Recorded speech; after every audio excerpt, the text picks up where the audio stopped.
ما مثل اسرائیلی‌ها نیستیم که تا صدای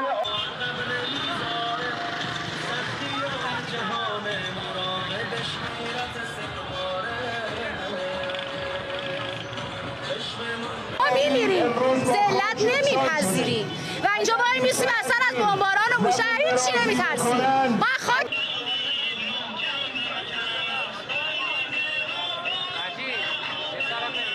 مطمئناً باید بیشتر جوابشون رو بدیم، چون اینا هر چقدر ما کمتر جواب بدیم پرروتر میشن. باید خیلی بیشتر و کوبنده تر جوابشون رو بدیم که روشون کم بشه.